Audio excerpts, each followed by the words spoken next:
Hey you guys, it's Peter, and welcome to my channel, My So-Called Healthy Life. Now, as you can see, I'm rather scruffy today, and I haven't taken a shower, done anything. I'm getting ready to go upstairs and take a shower and trim my beard and get on point for the day. I really believe in like making yourselves feel good for the day and all of that kind of stuff. But I hadn't read my meditation and I had already gone and got my coffee. So I thought, why not just do our meditations together for today?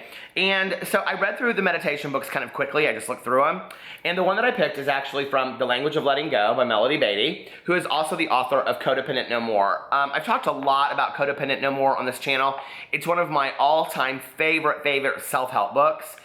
Whether you identify as codependent or not, which you would really need to read the book to understand what codependency is.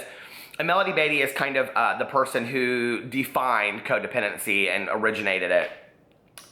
Her whole story is very interesting, and she's written a lot of books about like how she got to where she's at. But anyway, this is The Language of Letting Go by Melody Beatty, and it's one of my all-time favorite meditation books. I read it every day, and I always find something valuable from it. This is the one that Tanya and I read together and talk about later in the day. So people always say, what's the meditation book that you and Tanya talk about?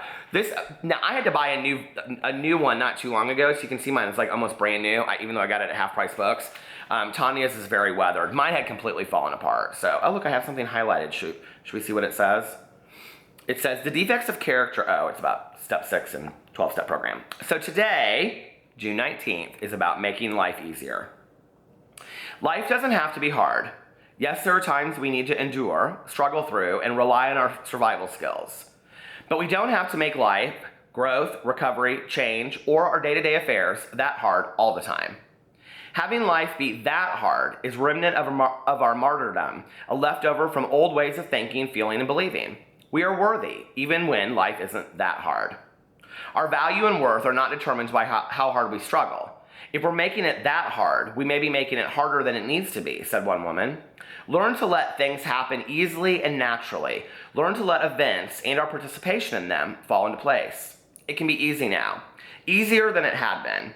We can go with the flow, take the world off our shoulders, and let our higher power ease us into where we need to be. Today, I will stop struggling so hard. I will let go of my belief that life and recovery have to be hard. I will replace it with a belief that I can walk this journey in ease and peace, and sometimes it can actually be fun.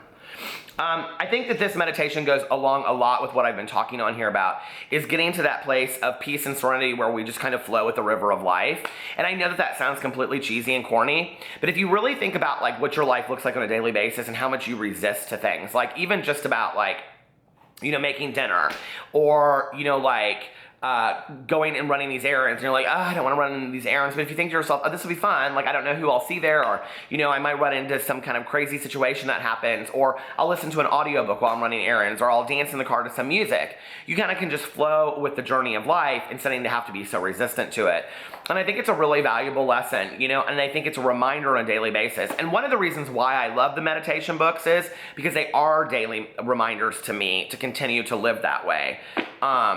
And for so long, I was so resistant. Like, I always looked for the negative instead of the positive in everything. I always constantly was like, oh, well, yes, it's a beautiful day outside, and yes, I didn't have really anything to do today, but I have to run errands, you know? Or if you knew how hard my life is, and oh, I'm going on vacation, but I have to do laundry before I go on vacation. And, you know, it's like really, like, instead of looking at the negative, switching that mindset and looking at life with the positive. And there's a lot of positive out there if we were just willing to just like go along with the flow, you know what I mean?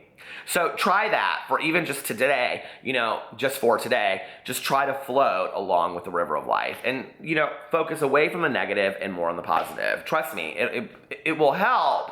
It will help your life if you do it. I love you guys, and I will talk to you later. Bye.